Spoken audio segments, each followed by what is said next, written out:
আসসালামু আলাইকুম ভিউয়ার্স, সকলকে স্বাগত জানাচ্ছি শালম 360 পক্ষ থেকে এবং ধন্যবাদ জানাচ্ছি আজকে আমাদের এই পূর্বের ভিডিওটি দেখার জন্য। ভিউয়ার্স, আজকে আপনাদেরকে আমি কিবোর্ডের নতুন দারুণ 5টি টিপস এন্ড টিপস আপনাদেরকে শেখানোর চেষ্টা করব। আপনারা যদি এই 5টি টিপস এন্ড টিপস শিখতে চান অথবা শর্টকাট কি শিখতে চান তাহলে আজকের ভিডিওটি আপনার জন্য।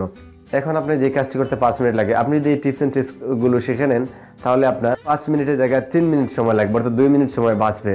আমি সত্যি বলতেছি, আপনারা যদি কিবোর্ডের কিগুলোর ব্যবহার সঠিকভাবে জানেন অথবা সঠিকভাবে ব্যবহার করতে পারেন তাহলে আপনার সময় বাঁচবে এবং আপনার কাজের কোয়ালিটি অনেক ফাস্ট হবে এবং আপনি দ্রুত কাজ করতে পারবেন।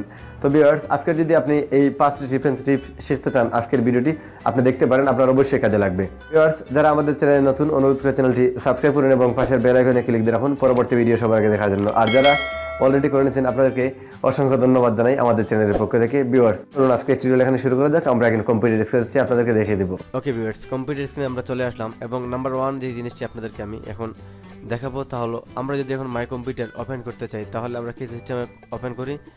আমাদের মাই কম্পিউটারটি আমরা এই মাই কম্পিউটারের উপরে রাইট ক্লিক দিয়ে আমরা ওপেনে ক্লিক দিই এবং আমাদের এটি ওপেন হয়ে যায়। আমরা এই সিস্টেমে ওপেন করি, রাইট ক্লিক দিয়ে ওপেনে ক্লিক দিলে এটি ওপেন হয়ে যায়। আপনি যদি কিবোর্ড দিয়ে মাই কম্পিউটারটি ওপেন করতে চান তাহলে উইন্ডোজ বাটন এবং একসাথে চেপে ধরলে আপনার এই মাই কম্পিউটারটি ওপেন হয়ে যাবে। বুঝে আসছে? উইন্ডোজ এবং এই দুটি বাটন আমরা একসাথে যদি চাপ দিই তাহলে আমাদের মাই কম্পিউটারটি ওপেন হয়ে যাবে। ওকে, নাম্বার 2 যেটি, যদি আমরা এই ডকুমেন্ট থেকে বের হয়ে যেতে চাই অর্থাৎ এটি আমরা ক্লোজ করতে যেতে চাই তাহলে আমরা যে সিস্টেমে কাজ করে থাকি সাধারণত এই ক্লোজ বাটনে আমরা ক্লিক দিই, তারপর আমরা এটি কী করি, ডোন্ট সেভ দিয়ে চলে যাই।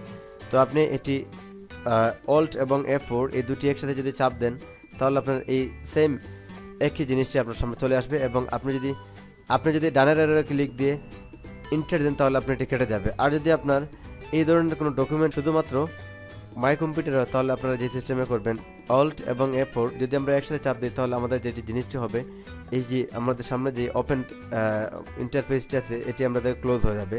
ওকে, নাম্বার 3 খুবই গুরুত্বপূর্ণ এবং ইম্পর্টেন্ট একটি বিষয়। আপনাদের কাজ করার সময় কম্পিউটারে আমরা অনেকগুলো প্রোগ্রাম একসাথে ওপেন করার ফলে কি হয়, একটি প্রোগ্রাম থেকে আমরা অন্য একটি প্রোগ্রামে যাওয়ার সময় আমরা এভাবে মাউস দিয়ে ক্লিক দিয়ে অন্যটিতে চলে যায়, ঠিক আছে। তারপরে দেখুন প্রত্যেকটি কিন্তু ওপেন হচ্ছে না। অল্ট এবং ট্যাব আমরা একসাথে চাপ দিই তাহলে আমাদের কিন্তু প্রত্যেকটি ওপেন করা ডকুমেন্ট সামনে চলে আসবে এবং আপনারা শুধু অল্টে চেপে ধরে ট্যাব প্রেস করবেন তাহলে আপনাদের একটি থেকে অন্য একটি নিয়ে যাবে। দেখতে পাচ্ছেন আপনারা? আমি আবার বলেছি, আপনারা যদি ট্যাব ছেড়ে দেন তাহলে কিন্তু হবে না।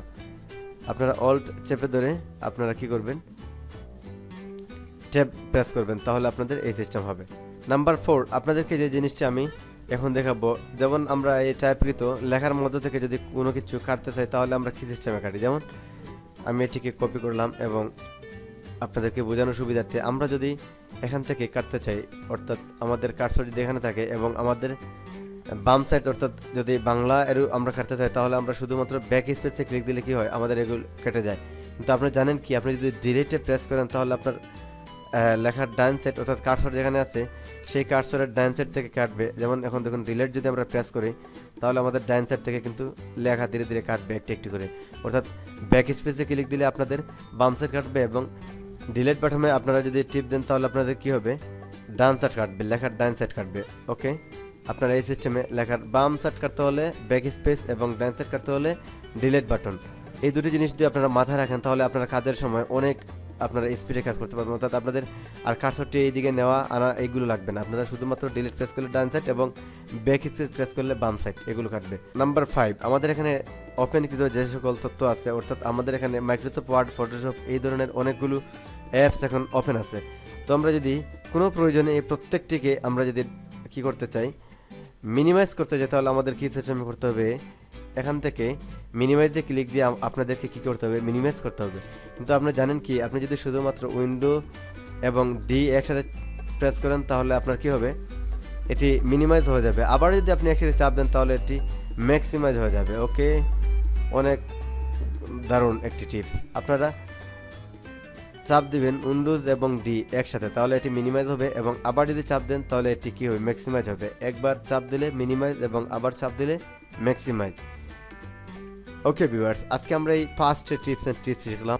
ওকে ভিউয়ার্স, যদি আজকের আমাদের ভিডিওটি ভালো লাগে থাকে অবশ্যই এই ভিডিওতে একটি লাইক দিয়ে দিবেন এবং কমেন্ট করবেন কেমন হলো। আর পরবর্তী ভিডিও নিয়ে আসা পর্যন্ত সবাই ভালো থাকুন। সকলকে ধন্যবাদ জানিয়ে এখানে সমাপ্ত করলাম। আল্লাহ হাফিজ।